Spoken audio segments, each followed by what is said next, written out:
杭州陈凤英，民女在。陕西何义群，民女在。云南李彩飞，民女在。苏州杭景珍，民女在。苏州江家园，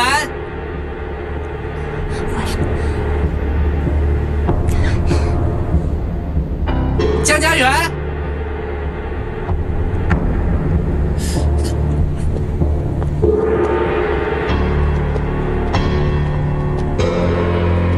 江思芷，啊，你家闺女呢？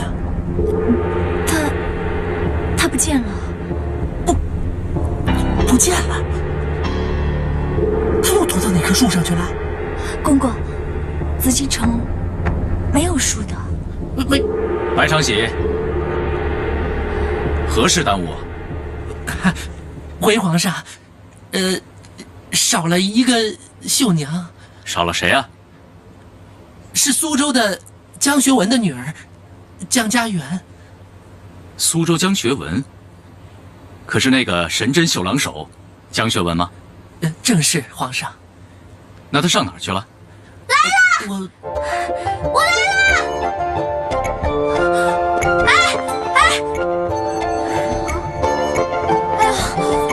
民女！民女！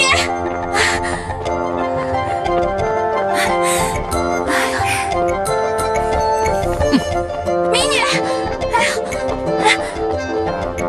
江家园，来报道。江家园，不好意思啊，白公公，我来了。我知道，你每次都要用这种方式出现吗？过去。白长喜，奴才在。既然已经到齐，开始吧。遵旨，皇上。现在开始。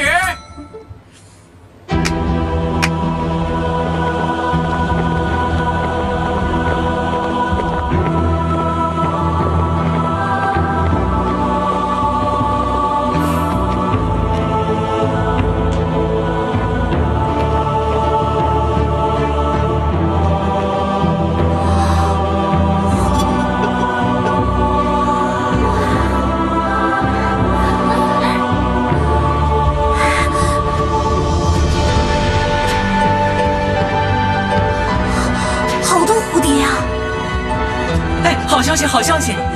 怎么了？皇上让绣女们抓蝴蝶。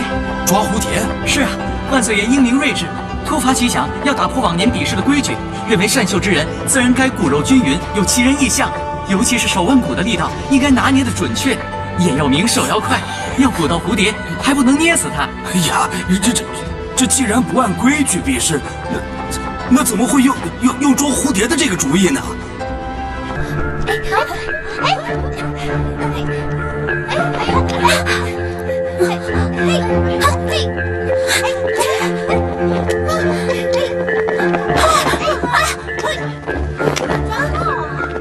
有什么毛病啊？千里迢迢的从苏州奔过来抓蝴蝶，我家的肥猫都懒得抓蝴蝶呢，要我来抓？哼，猫最会抓蝴蝶了，找只猫来当绣娘好了。家园，家园，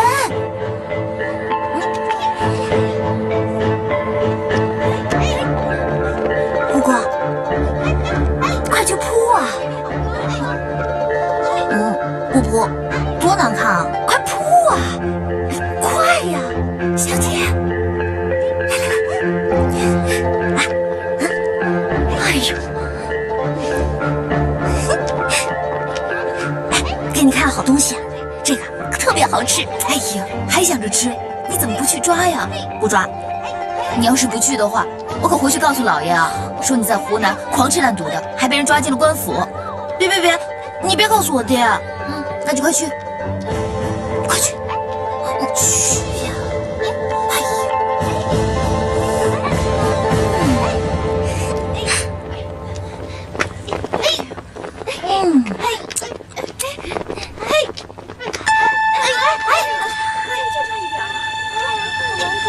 呀，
白正喜，奴才在。这丫头灵官啊！是皇上。阿黛梅，累死我了！哎呀，你说今天怎么这么累啊？哎，有什么好吃好喝的，赶快给我拿过来啊！佩云，咱们不得不承认。承认什么？承认你聪明？什么呀？咱们不得不承认，咱家后院那只肥猫，它太不容易了。抓耗子也就算了，原来啊，这抓蝴蝶还是个本事呢。它又没有桂花蜜，我呀，真是服了你了。哎，你哪儿想出来的点子啊？服了我了吧？平常就知道会笑我吃，现在才知道这一吃啊，天下无难事。江家园，哎，干嘛呀？大呼小叫的！你使诈，你用奸计！哎，这话可不能乱说啊！这招又不是我想出来的，那是天子万岁爷想出来的。谁知道要抓蝴蝶啊？万岁爷可没让你用奸计。哼，你又误判圣意了吧？这皇上圣明，他呀要的不只是会绣蝴蝶的手，他要的是聪明的脑袋，机智的绣娘。什么叫奸计？计本无中间之分，要看人怎么用。达到目的，获得成功，这就是好计。你早就知道内幕，早就知道今天比试的方式，所以你才会预先带着一罐蜂蜜在身上，对不对？对，就是不公平，早骗了，知道了。你姑姑早就已经告诉你了吧？你扯我姑姑干嘛？如果跟你姑姑真的无关的话，你怎么会用这样的奸计呢？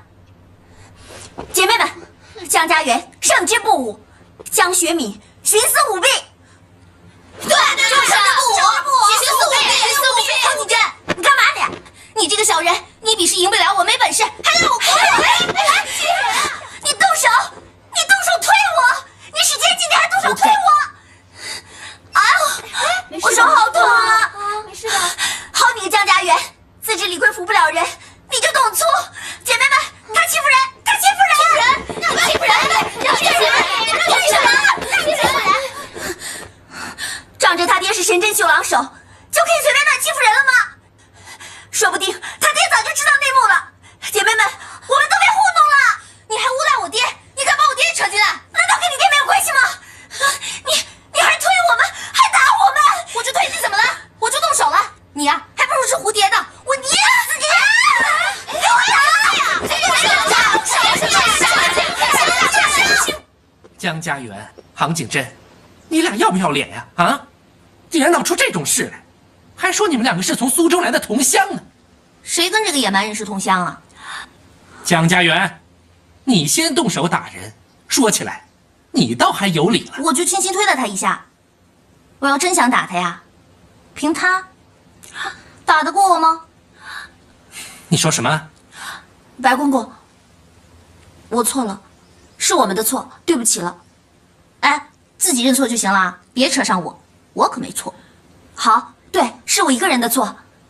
白公公，您别生气了，生气伤身体。哼，早说呀。江家园，你还穷追猛打啊？他都被打了，他都认错了，他比你识大体。他还打我了呢，你没看见啊？我没看见他打你，我只看见他认错，他就比你懂规矩。他血口喷人，他骂我姑姑，骂我爹，说我们早就知道题了。你都骂到我家里人了，我还能忍吗？哪有那么神奇的事情嘛？没有缘由的，预先在兜里揣一瓶蜂蜜，这是不是也太巧了？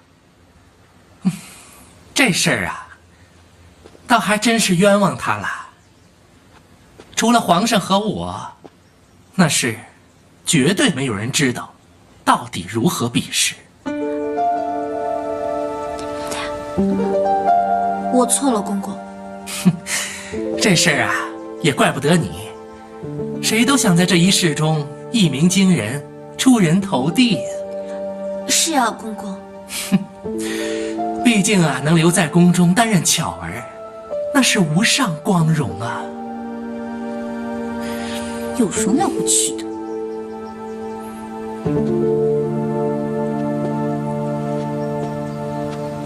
你说什么？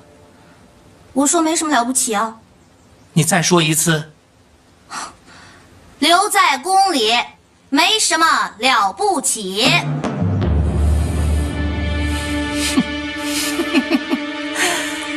那我倒想问一下江家园，你有什么建议和想法呀？哎呀，你说这儿有什么好玩的？还不就是吃的好点罢了。也就只有他啊，只有咱们的皇上，他才能吃香的喝辣的呀。其他人啊，在紫禁城里，左右不就是个奴才吗？只有啊1品奴才和7品奴才之间的分别而已。有些奴才连个品都混不上，哎，这还有人眼巴巴的想进宫当奴才伺候人呐？说得好啊，这倒也是，谁一生下来就想当奴才伺候人呢？公公，我可不是说您啊，您可千万别误会。没什么误会，说就说了嘛。而且你也说得对，我还不就是个奴才？谁说的？白公公，您可是宫中堂堂的总管领事，可是官拜4品的总管太监呢。那又如何呀？照家园所说，我还不就是个4品奴才？不错啦，4品啊，好大的官啊，可以管好多人呢。就不能管你？你们两个，好了，别再闹了，别让人家再看笑话了。下午还有比试，你们两个先回去吧。等一下，杭景珍，公公有何吩咐？你哪里受伤了？我这里有药。我手被抓伤了。公公没事，我先走啦。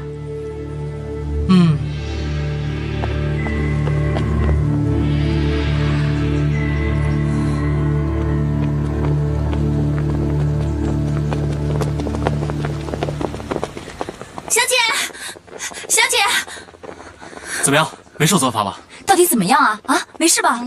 江叔，你看，哎呀，你倒是说话呀！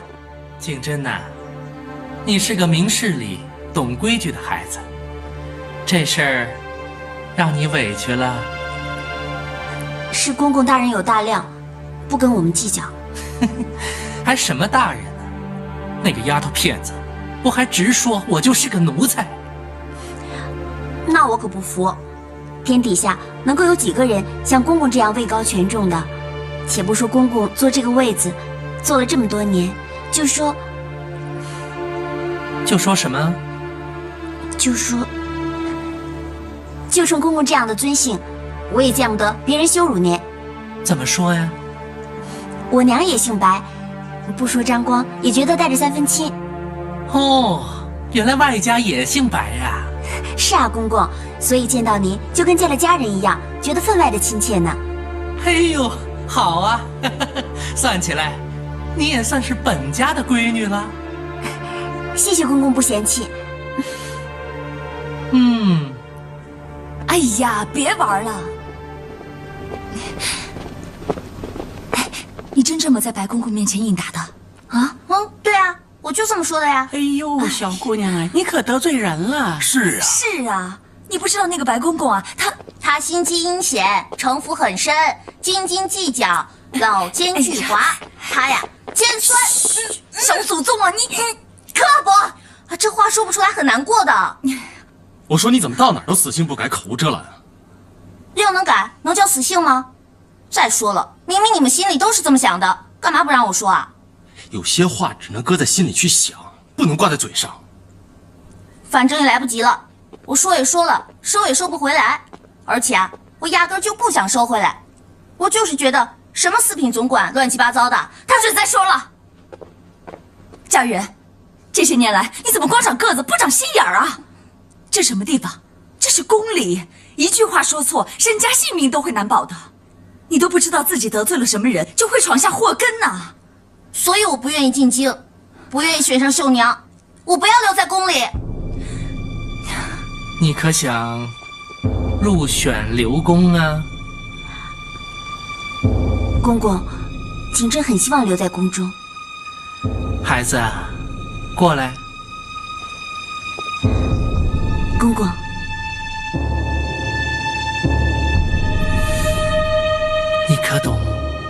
规矩。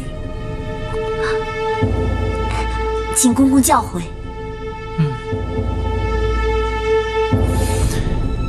周礼有在，刺绣，亦画乃次之，故画、绣二公，共其职也。公公的意思是，皇上要考画。皇上睿智英明，哪有那么容易让你料中呢？谨遵愚钝，请公公明示。闺女，接下来的这些话我只说一次，你要仔细听着，听不听得懂，那就看你自个儿的慧根了。敬谨受教。第2轮比赛开始。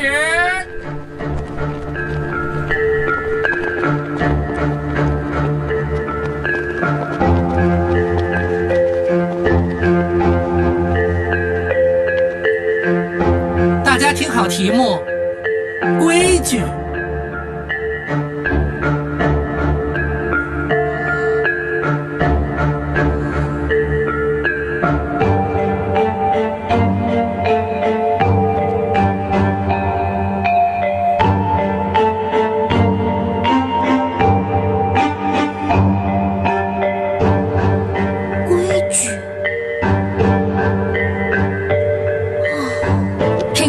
规矩的人秀规矩。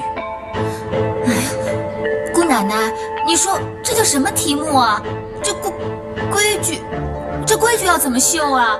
就算老爷来了，他也秀不出来规矩啊。我只听人家说过要守规矩、懂规矩，这怎么秀规矩啊？所以说呀，根本就没有人能秀出规矩来。这规矩啊，只有万岁爷自个儿知道。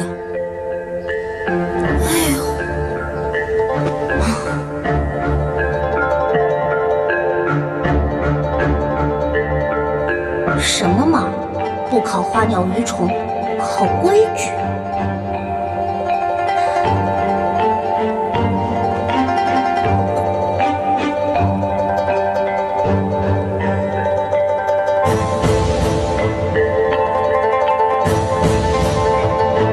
江家园，请遵守考场的规矩。哼，万岁爷都没吭气儿呢。哪轮得到你来教我规矩啊？止步，不得无礼！哎，白承禧，不要吓着孩子。是皇上。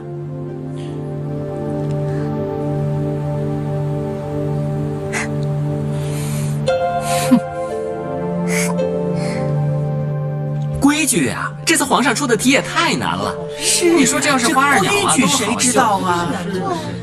也罢，竟出这种考题，输了也不丢人。哼，你怎么就认为家园一定会输啊？嗨，这第一关让他过了，那是蒙的。我说这回他肯定不能过。我说不丢人，那是因为他出的是这种考题。